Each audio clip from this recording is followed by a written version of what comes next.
Is winning the lottery a ticket to a life of luxury or a death sentence? Is the Powerball exactly what it seems, or is there more than meets the eye? Let's get into it. Welcome to Purgatory. What's going on, freaks and freakettes? I'm Spike.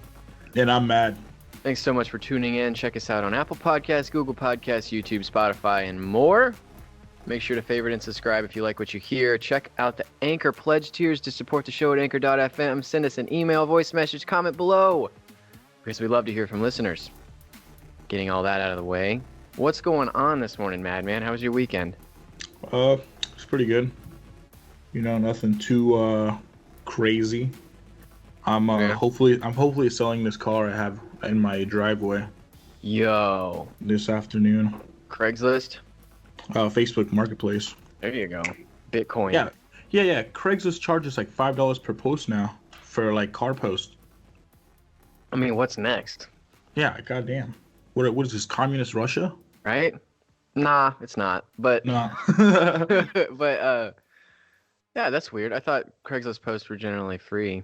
Yeah. Maybe not on the market, but I mean, they got to make money somehow. They got to run their biz. I was gonna say people are probably making like fat stacks off selling cars on there, so they're probably like, all right, because there's probably guys that just buy and fix up cars and sell them on there as business.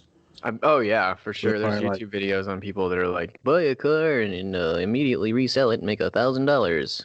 That's what I'm looking for. Like, I want someone to buy this car and do that. You know what I mean? Because it's like it needs a new transmission and a new battery. Well, I've had thoughts of doing stuff like that. I'm like, me too. If you're a handy guy and it's like you can change spark plugs or whatever, you buy a car, put for $5,000, put $500 into it, try to sell it for like $7,500. You know? Yeah. And I've known people that have done that a couple times a month. My uncle does that. He just bought like this Audi that, you know how Audis are really expensive to work on. I guess he knows this guy. You know what I mean?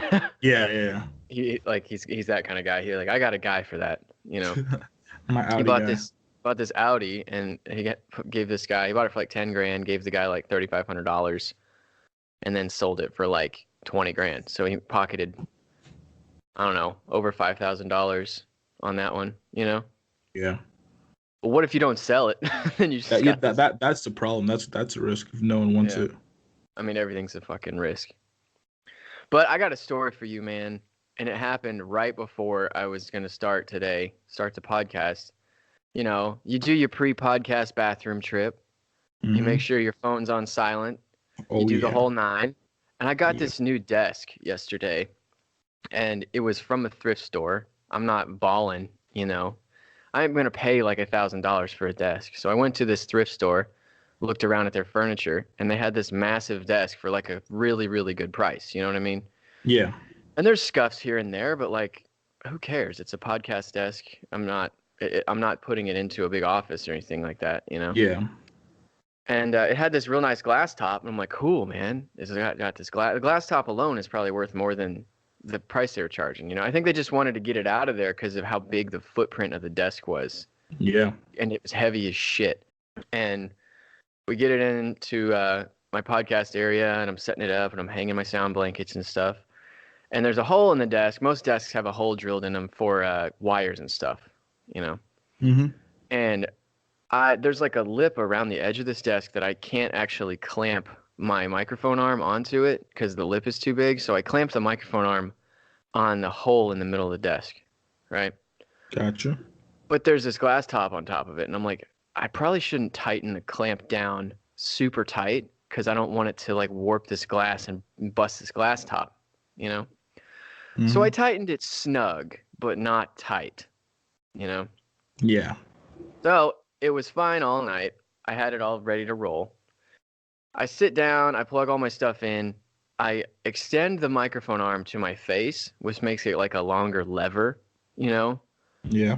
When I extend the arm, I mean, 5th grade science, the longer the lever, the more the force is at the end of the lever. I extend the arm, and I hear just this big pop, and I look down, and there is a crack all the way across the top of this fucking new desk, man. But at least you're the adult in the situation, because like remember as a kid when you would fuck up and you'd be like, God damn it, you're like, I'm about to get fucked over. So now my issue is I'm cool with it. The desk, I still would have bought the desk without the glass top for the price. Yeah. But now I have this giant piece of glass. Yeah. How do I dispose of this thing? Do I like throw blankets over it and hit it with hammers and like break it up smaller? You take it to an orphanage. You leave it in the playground. That's after I do the blanket thing. Yeah. I was talking afterwards. Yeah. Sprinkle it around there. We took all this care to make sure the glass top didn't break, and we strapped it down all nice, and like yeah, we took you this sent me a picture and it looks so nice, and I was like, Yeah. ooh, that's gonna be a nice desk. We took this other way home to avoid potholes and stuff to not break the glass top, and we carried it in all really easy. And it's like, we'd only go like a few feet at a time, set it down. A few feet at a time, set it down. Then we get it all the way in, and then pop, the bitch broke. If it's just one crack, just tape it down on that. There's a couple of cracks, but it's along the same kind of line. Yeah.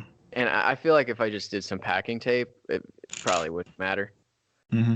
You know, like I'm not doing job interviews from this desk or anything.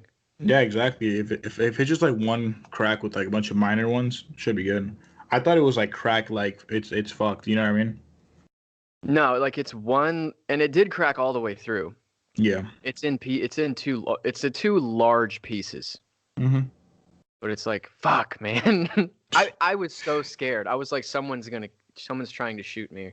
Oh, really? It was so fucking loud. It was like, bang! Fuck. And then I'm like, what just happened? I'm looking around. I'm like, oh, it hit me. I'm like, I know exactly what fucking happened. Yeah, so that's my morning.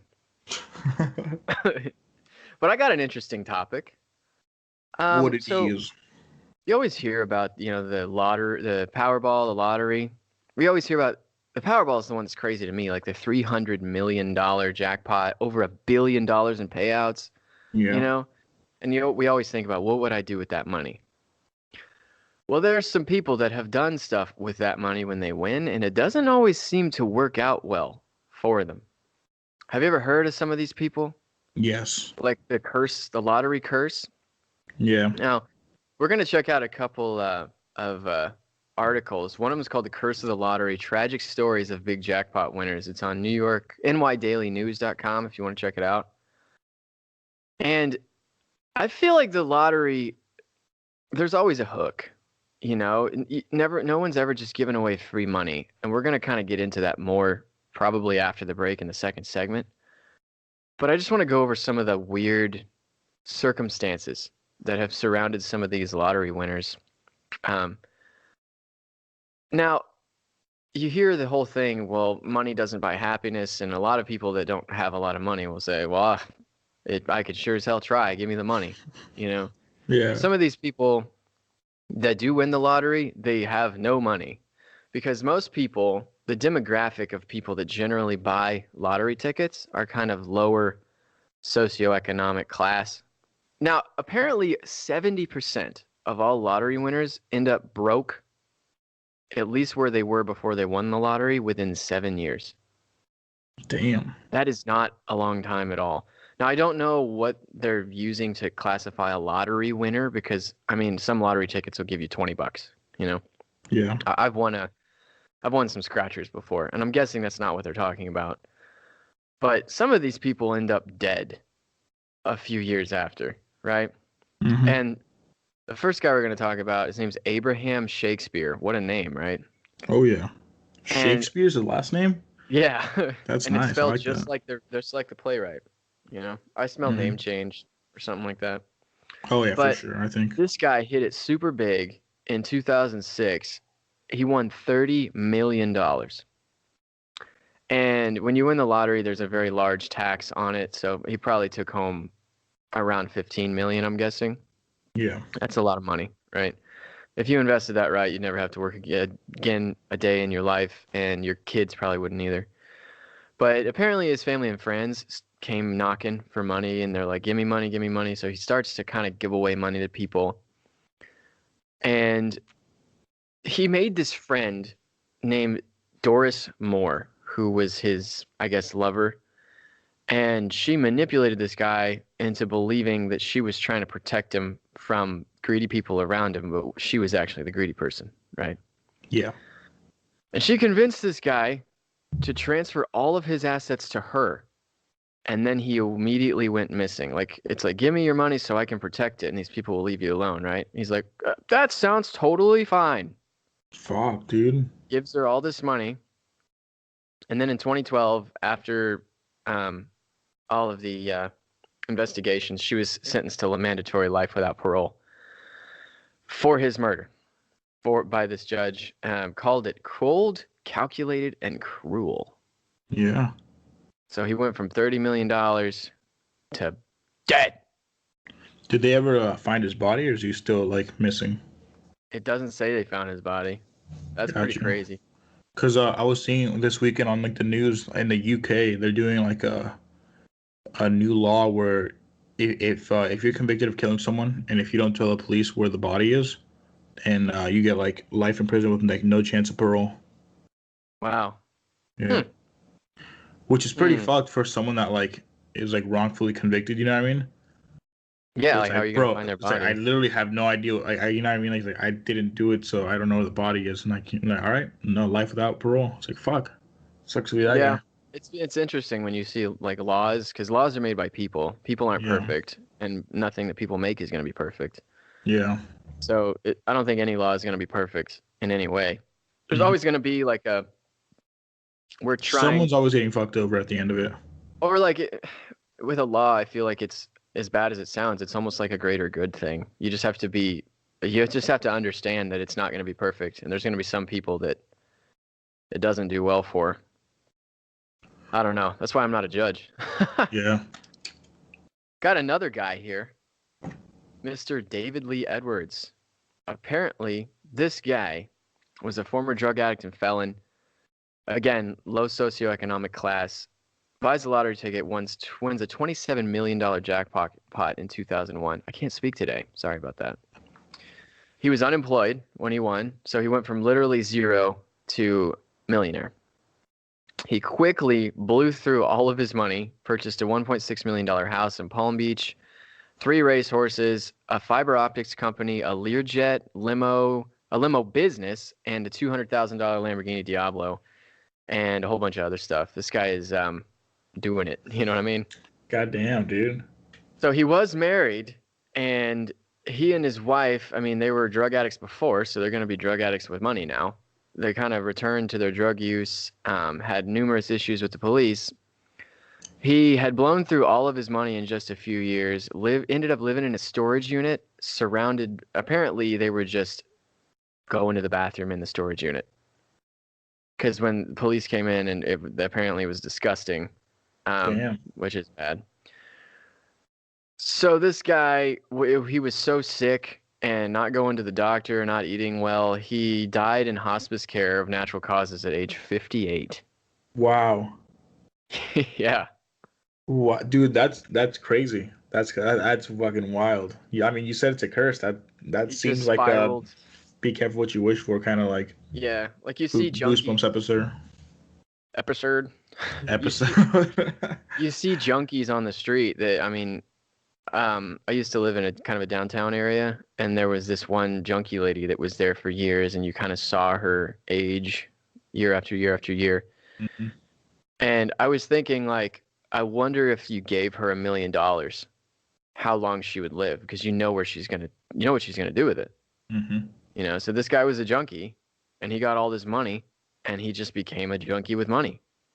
Yeah, that's one thing I've never understood is like people always buy $1 million house somewhere like on the coast, whereas like here in like the Midwest, you could buy like a really really big house for like $100,000. Oh yeah, yeah. Like Forbes magazine, they'll come out with like best places to live in the United States, and there are some suburbs of Kansas City that are on that list because.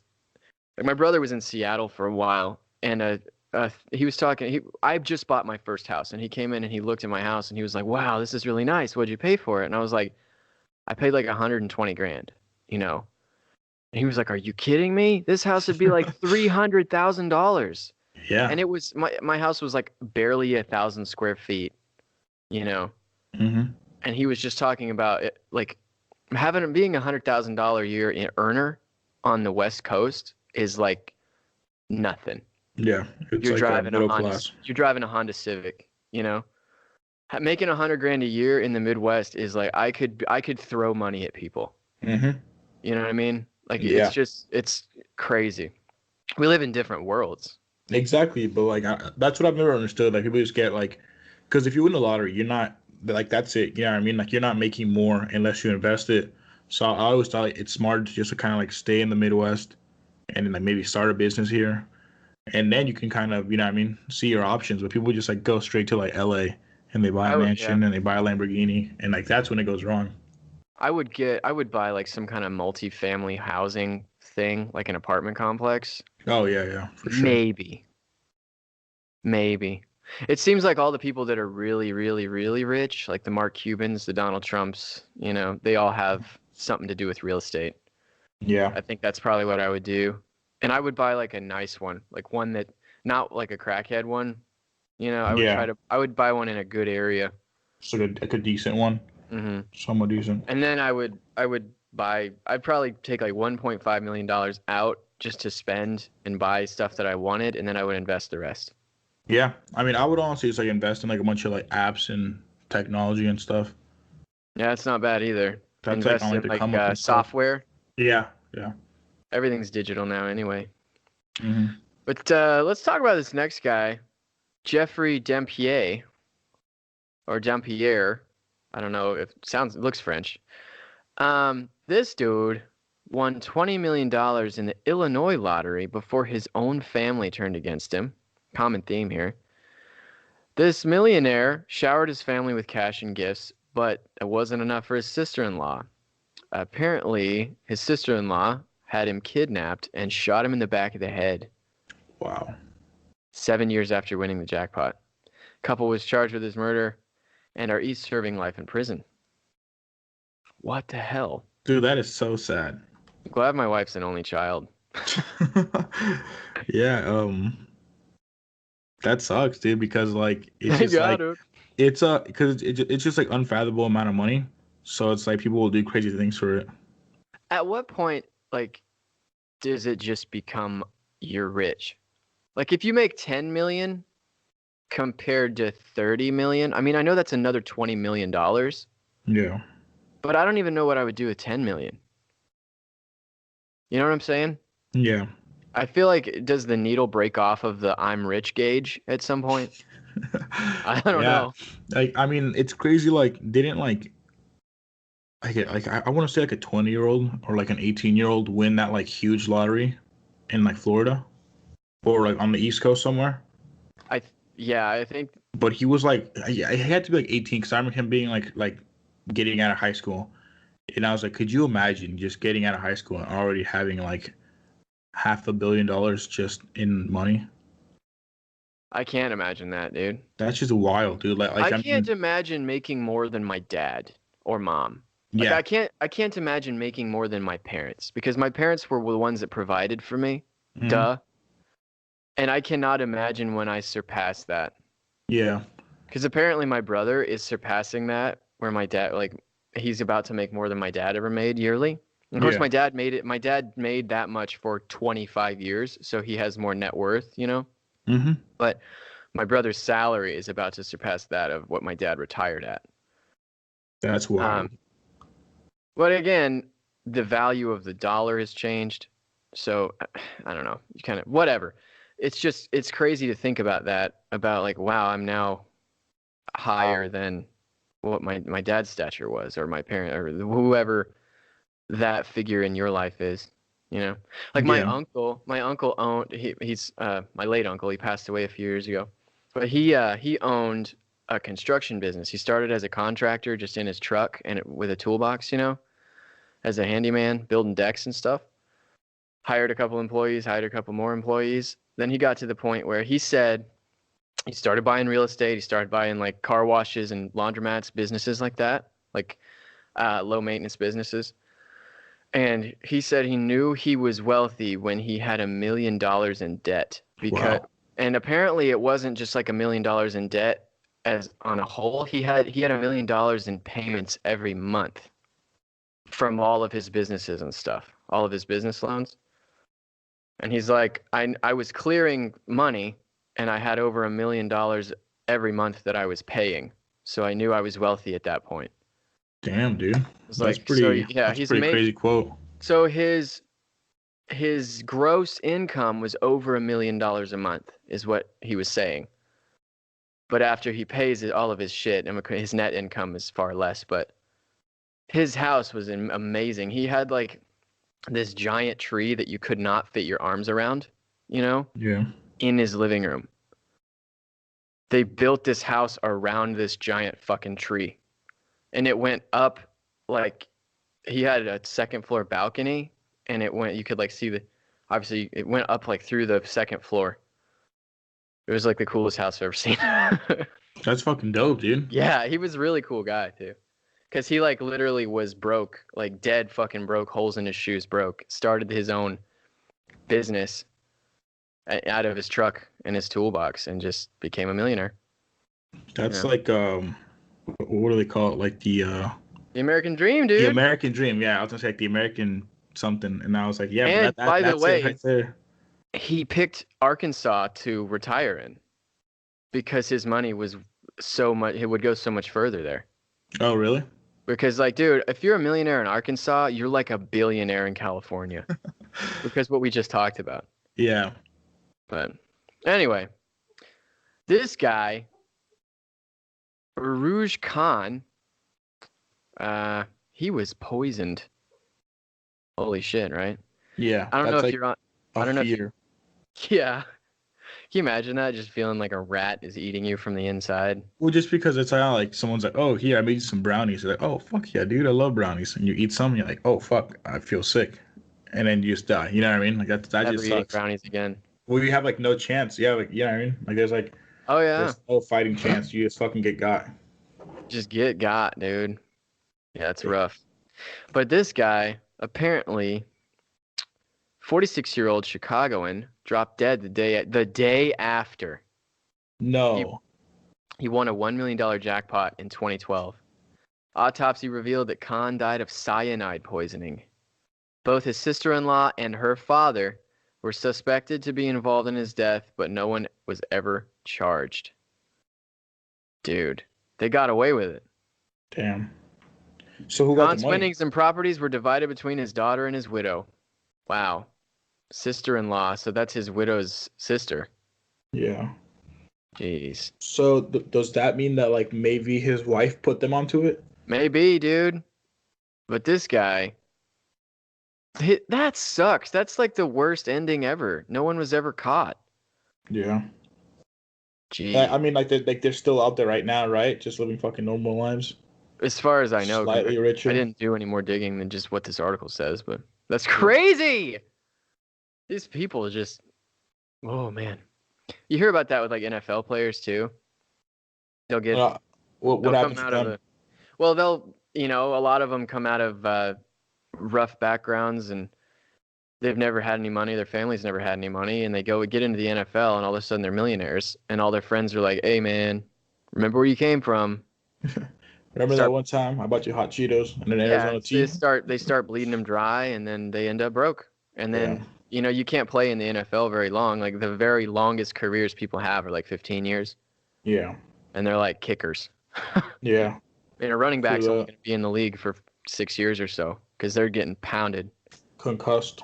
Mm-hmm. And they end up with that CCS or whatever it's called. Yeah, because I was thinking about like Gronk just got out, right? And he like messed up his knees and his ankles. Right, so he's only like 27. Yeah, he had like 3 back surgeries, elbow surgeries, knee surgeries. Like that guy is going to be a mess. Yeah, it's gonna suck in the future for him. Like he made a lot, but fuck, in like 20 years, it's just all gonna hurt. Yeah, man, I love Rob Gronkowski though. Yeah, he's great. I would love to hang out with him. He seems so cool. Mm-hmm. What do you think Rob Gronkowski would do if he won the lottery? He already fucking. I think he would just invest all of it because he already has that money. Didn't he do a bunch of charity work too? Yeah, as far as I hear, he's a great guy. Yeah, like he's no Keanu Reeves, but I mean, yeah, let's not get too. But who is? All right. Mr. Michael Carroll. This might be who you're thinking of. He blew it all on cocaine and hookers. Nice. Carroll, 26, won $15 million in a British jackpot back in 2002. This is not the guy you're thinking of. He was soon left with nothing after dishing out cash on parties, cocaine, hookers, and cars. Wow, dude. Nicknamed the Lotto Lout, reportedly spent his former fortune on a villa in Spain, quad bikes, demolition derby cars, and flashy jewelry. I mean, this is just Dan Bilzerian. Yeah. Basically. A less successful Dan Bilzerian. Yeah. I don't know, man. That could be a whole podcast just talking about Dan Bilzerian on where his money came from. Anyway, Carroll was jailed in 2006, so he didn't die. But this is a young guy that's 26 that became a multimillionaire and went, I'm going to do some drugs. I think he watched Scarface and was like, oh, let's do that. Yeah. You know? I mean, who wouldn't? Yeah. I was like, probably, I probably wouldn't. But I wouldn't either, but it'd be hard for like a single guy that's 26 that's a Scarface fan. Yeah, and then all of a sudden he has $15 million, and then he's like, I'm going to do that. Yeah. I mean, I totally you always see these super young kids that like become CEOs of companies, and they used to like that. That's kind of what happens with them too. Drugs and hookers. Hookers. Or you look at everybody in Hollywood, child stars. Oh yeah. They can't hold it together. It's just too much power for someone that's very mentally small still, you know. But this guy, William Post III, not to be confused with Post Malone. Yeah, I was almost confused there for a second. Oh, good. I'm glad I clarified it. Clarified.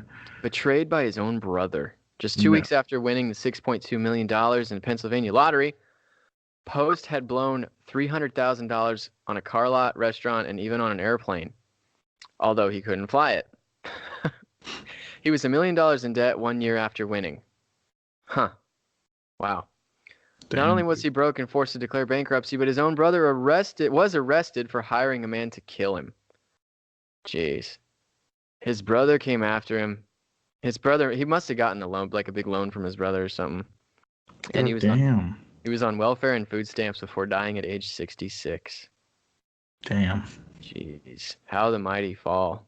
I hope I'm interesting. I hope these are interesting. You're fucking crazy, dude. Like, because, I don't know. I've always thought, like, all right, if I win, I probably, like, okay, depending on the amount I would win, I would definitely, like, give, like, my family a lot of money. But it'd be like, all right, but I want to see you invest this. You know what I mean? I'm not just going to give you this money in whole. I'm like half of it you can keep, but the other half you have to throw into, like, some kind of business or stocks or something, you know what I mean? It wouldn't just be like here. I'd be like, show me all of your debt. Exactly, yeah. Put all of your debt on this table. I'm going to pay all your debt off. Yeah. You'll live debt free. Your house is paid off, your cars will pay off, your credit cards are paid off, you're debt free. And some people would be like, "Oh, that's not fun." I'm like, think how wealthy you would be with no house payment. Yeah. Whatever your rent is, whatever your mortgage is, zero. Just taxes. That'd be awesome. Yeah. It's just crazy when it's like, oh, like this family member like turned on him, because that sucks. Because I mean, like you might think, oh, like I'm close with my family, but like when like millions get involved, money changes people. Yeah, 100%. It's just Charles. like it's scary. No.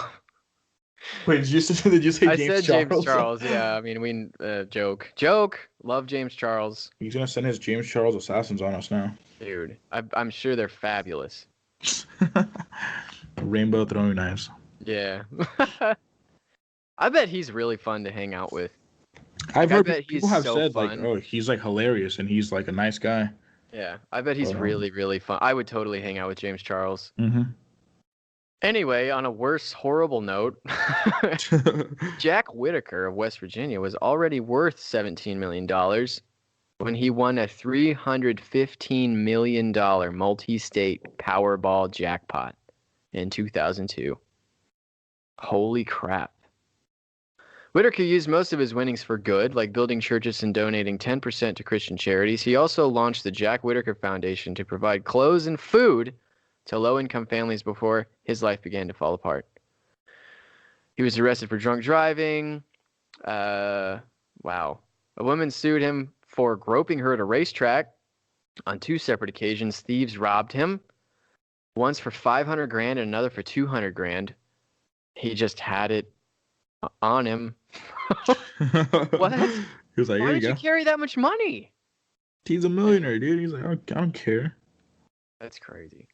He and his wife divorced after he became a raging alcoholic and after supplying his 17-year-old granddaughter with a weekly allowance of $2,100. Ooh. She died of a drug overdose, as did her boyfriend. And Whitaker's daughter later died of unknown causes. Both Whitaker and his wife say they wished they had torn the ticket up. Wow. Dude, that's actually really sad. My gosh. It's like this, you have this potential to do so much good. Yeah. Or this pie in the sky idea of what it would do. But last one. New Jersey woman won the lottery back-to-back, once in 1985 and once in 1986. But Evelyn Adams was too cocky with her own luck and headed to Atlantic City, where she gambled all of it away. No. All of it. Adams started a new life in a trailer park. Wow. Oh, there is one more, and it's the worst, most horrible. Wait. That one was it? He just lost that's all his pretty much money it. She just in lost one it night? all. That's it. Oh my God. I mean, I'm sure it was a binge of maybe a few weeks, but she had $5.3 million and put it all into slot machines. Oh, come on. They're gonna get it back, dude. Oh, They're gonna get it back. God. That's why That I say actually there's hurts. There's always That a hook. hurts. that hurts to hear. That's, Yeah. Oh my God. Well, it's like you beat the system. You know, everyone that's like, oh, gambling, you're never going to be up. You're never going to be ahead. They're always going to get their money back. She won. She beat the system. All she had to do was walk away. Mm-hmm. She couldn't. It's an addiction, man. Okay. This really is the last one, and it's the worst.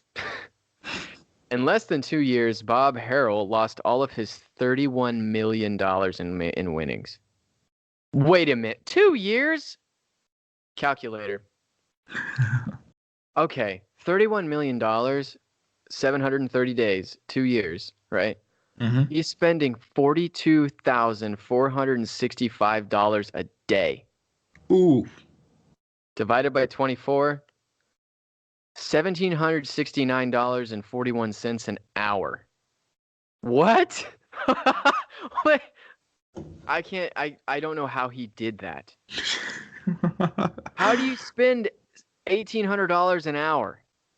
This dude constantly eating steak and Just sushi. Gold. No, he was eating just bricks of gold. Oh my God. Oh my gosh. Wow, we said that at the same time. Yeah, it's just mind blowing how people just lose their. Because I don't know. I could see myself balling myself out, but like right now, if I had like a lot of money, I'd buy, like, car wise, I wouldn't buy a Lamborghini. You know what I mean? I would never buy a car. I'd buy a badass Jeep Wrangler or something. Yeah, exactly. A Jeep. Something that like Mustang, I can just drive over curbs. Yeah, exactly. It's like, I don't know. You don't need anything luxurious. Just like something that's like just something new. You know what I mean? And something that's like brand new from like the lot. And then just like buying like $100,000 house, and like that's it. You know what I mean? The rest just, I don't know. Just debt free, dude. Exactly. Like, I don't know. These people are fucking crazy. Yeah. But this guy, $31 million in 2 years guy, donated his money to those in need, lended some of his cash to those close to him, but his generosity proved to work against him when he became broke. He just gave all his money away, it sounds like. That one's not so bad, you know what I mean? It is. Hang on. Oh, God. Being broke led him to split with his wife, and the Texas man was found dead in his home with a gunshot to his head.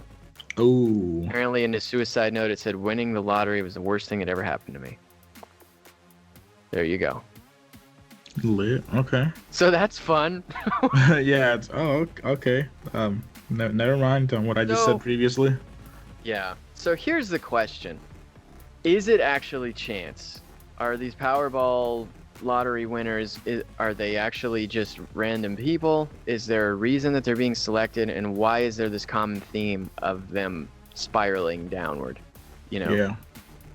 So there's a lot of theories about this, and we got into a couple of them about how people just come knocking for the money. But we're going to go into the break, and then in the second segment, we're going to talk a little bit about conspiracy action. How's it going, everybody? This is Spike from the Purgatory Podcast. When Matt and I decided to start this podcast, neither one of us knew kind of where to start or how to distribute it to different platforms, and that's when we came across the Anchor app. Now, Anchor is the easiest way to make a podcast because they give you everything you need in one place for free, which you can use right from your computer or your phone. Different creation tools allow you to record and edit your podcast so it sounds great, and this was the kicker for me. They'll distribute your podcast with no minimum listenership to Spotify, Apple Podcasts, Google Podcasts, Stitcher, and several more. Now, there's really only one more thing left for you to do if you're looking to start a podcast, and that's get out your phone, open your laptop, download the Anchor app, and go to anchor.fm to get started. All right, Madman, welcome back from the break. First segment, nice and warm and fuzzy after that one, right? Oh, yeah. I wonder how much money in total, just like dead lottery winners that died before their time, just what the net worth would be. You know? Oh, yeah. Probably be just trillions of dollars. But here's the deal. Is the Powerball rigged? Is the lottery rigged? Like, why does it even exist? You know, because we'd like to see at the surface that it's just a bunch of people that put their money in a pot in hopes of getting the pot. But there's so much money, there's so many people that and governing entities that have their hooks in this, that some people see it as like a way to control the masses, to distract from things that are going on, to launder dirty money, or even just to take back welfare money. Because a lot of these people that are like, there was a couple of them we mentioned in the first segment that are living on food stamps or welfare or homeless or unemployed, then bam, they win the lottery. So they're low socioeconomic class living on government assistance, but they're still buying lottery tickets, probably with that government assistance money, you know? Yeah. There was a big scandal with this multi-state lottery association. It resulted in jail time for a former security director who allegedly fixed an Iowa game to win $16.5 million in jackpots. And this dude, Edward Tipton, he used his position, like he had all this insider knowledge. Like the Powerball is actually like a bunch of balls in a tumbler, you know? But apparently the lotteries that he went into and fixed were computer generated algorithmic results.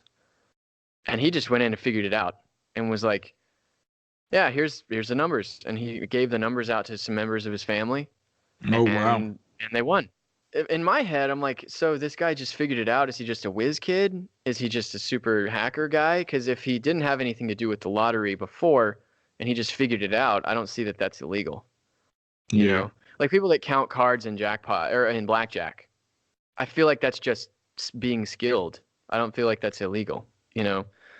But apparently this guy had worked for the lottery. He'd seen the computers. He like really had insider knowledge. So if this guy, kind of just average Joe, can rig the lotteries, can other people do it? You know, people with more money and more resources. There's a lot of theories about this, including like the Illuminati and the Mafia. So Illuminati can mean whatever you want it to mean. It's kind of just a meme on the internet at this point, you know? Yeah. But some think that the Mafia is rigging the Powerball, or the ruling percent or the 1% Illuminati people. And the questions arise because of where some past winners hail from. Apparently, some of them have odd mob ties. So some people are saying, are there designated winners? Has the mob or the Illuminati, have they selected these people to join the 1%? You know? Wow. Yeah. And if they dissent or they do something that's bad, they end up dead in some weird way. But could it be a way that the government is paying off debt, just using a way to essentially tax again? Popular theory about Powerball is that the government is preventing a winner from stepping forward so that the prize money can balloon and balloon and balloon and balloon to the point where the taxes are so fucking big that it can make a dent in the national deficit. You know what I'm saying? Yeah. Like if you win $1 billion in the lottery, I think it's like a 60% tax or something like Oh, that. damn. That they would rather you win huge than to win a small jackpot because it's a larger amount of taxes. So some feel that the government prevents winners, like, oh, nobody won the Powerball this time, you know?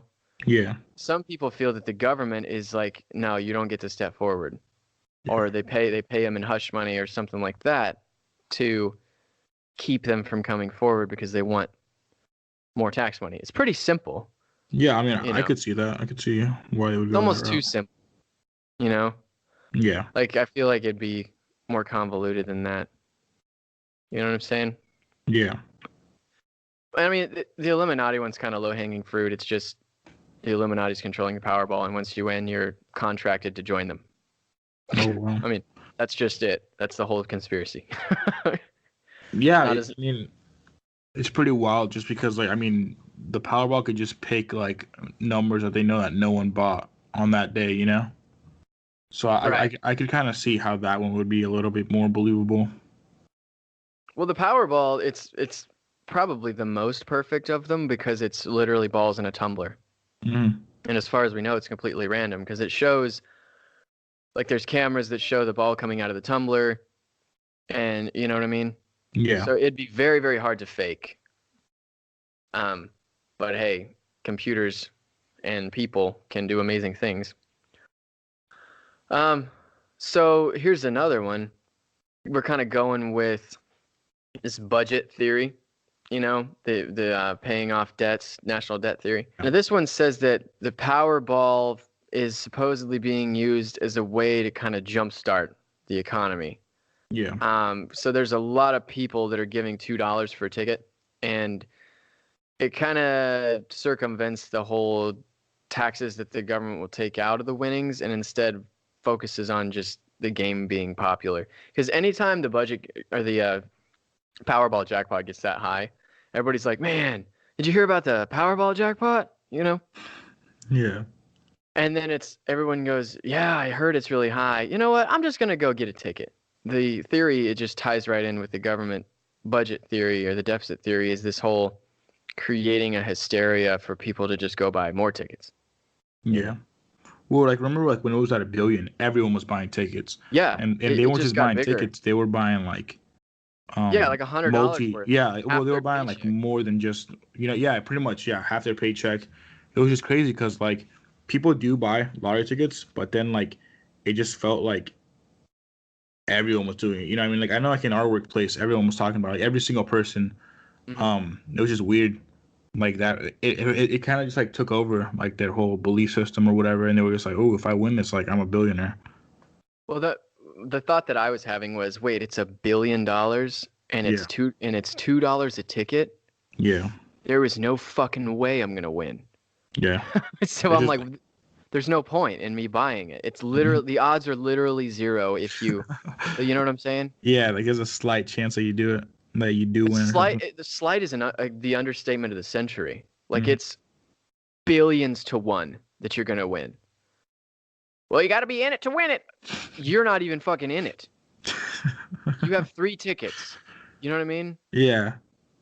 I remember seeing like DJ Khaled bought like I don't remember the exact number, but he bought like a lot. He bought like a lot of tickets. That was just for Instagram, dude. Yeah. He didn't want to win. Yeah, but still, he spent like, I don't know. Well, I mean, I know, of course, to him it's like nothing, but he spent a fuck ton of money. So here's a kind of a super interesting one as well. Is there even a real drawing? Is it an act? It would be easy to fake a winner because of how many people are in it. People don't expect to win. So this thing is a television broadcast. The fact that it's a television event is kind of the first indication that there could be some weird stuff and that they're paid actors hired to claim the jackpot prize, you know? Yeah. My thing here is, what my theory is it's a way to get back welfare checks and tax people more without taxing people. Yeah. And the whole 1% thing, like, let's say the Illuminati, and I'm just using the term Illuminati kind of for the 1% type thing. let's say that is this Illuminati that the government is like, you guys do your thing over there and we're going to turn a blind eye. What is the way that you, Illuminati member Mad, would try to get money from people? Well, like the lottery. Yeah, sell them this Sell idea these, that they yeah, can win so much money. And life-changing amount of money. right, and they're never going to get it. They're never going to get that money. Well, I knew my cousin, he bought a tractor with it. And I'm like, how much money did your cousin spend on tickets that he lost on? Yeah. Like I heard the story about a guy that would, every time he would get a paycheck, he would go put like $100 of his paycheck on lottery tickets every 2 weeks on payday. And he did it for years. And he finally hit and he won like 80 grand or something. And everybody was like, hey, aren't you happy that you won? And he was like, I did the math and I was like $56,000 deep on lottery tickets and before I won this thing. So, I mean, yeah, he won 24 grand. That's a lot of money. Now he's going to pay 60% tax on that.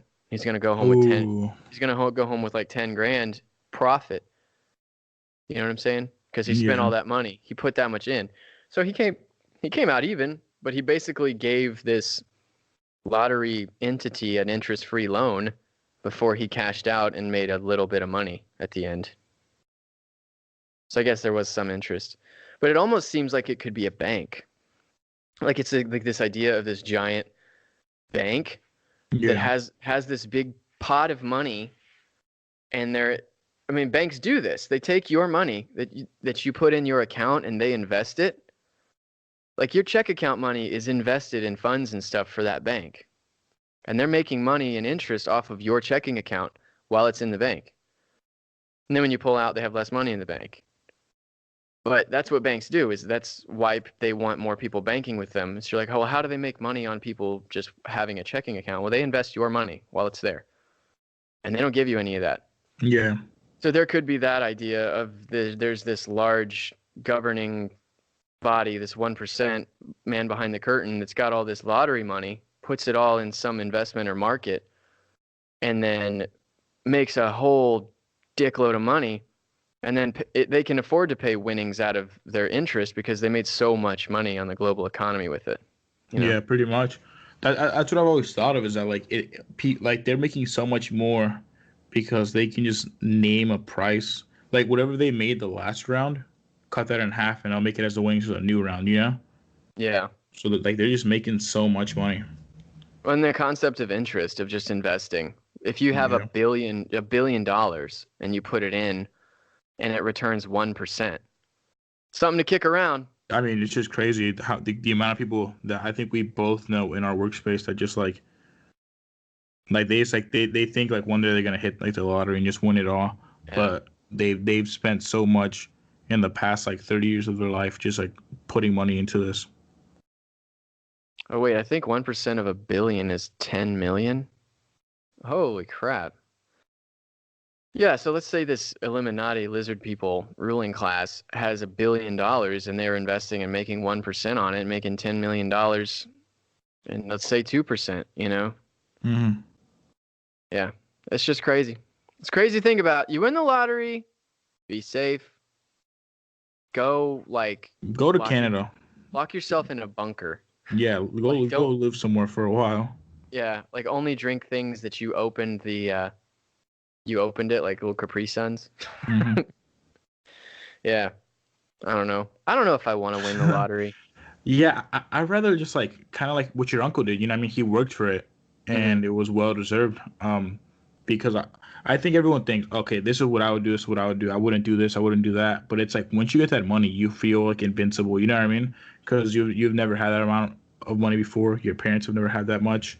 It's like I do this under gunfire. Like you don't know until it happens. Yeah, pretty much. Because I mean, you'd like to think, okay, I'm gonna put this in school and then this in a new car, but you're probably gonna ball out and then start to kind of go off the hinges. It's just you see, whether it's a conspiracy or not, that's just the fun part to talk about. You see a lot of these people having tremendous issues when they win the lottery. Yeah. So don't be one of those people. Go and hire a financial advisor. Do the right thing with the money, and don't end up dead. Yeah, don't end up getting killed by a family member over a few mil. Yeah, but when you do win the lottery, make sure to go to the pledge tiers at anchor.fm and support the show. Throw us a bone, you know. Support the show, Purgatory Podcast. Yeah. On the comments below, tell us what you guys would do if you guys won the lottery. Yes. What's the first thing you buy? The first thing you buy. Don't be like, well, I go invest it. Like we know. Yeah, we know you would invest it. What's the first obnoxious thing you'd buy? Would you buy a pet tiger? You know, one of those things. Personally, I'd probably buy like a new car, fresh off the lot, like a Jeep. Yeah, like $40,000 to $50,000 range. Mm-hmm. Brand new car, cash. Yeah, that'd be dope. And I upgrade the fuck out of it, like a bunch of those, like, you know, like the top lights and, you know. Yeah, big old bumper. Yeah. Big old knobby tires. I was seeing the other day you can buy like an axe to just put on the side of it, like you know what I mean? It's like a locked up. Like it's like a fireman's axe pretty much. I was like, dude, that's awesome. I would never use that, but it would look so fucking cool. Hell yeah. One of them snorkels. Yeah. the engine snorkel.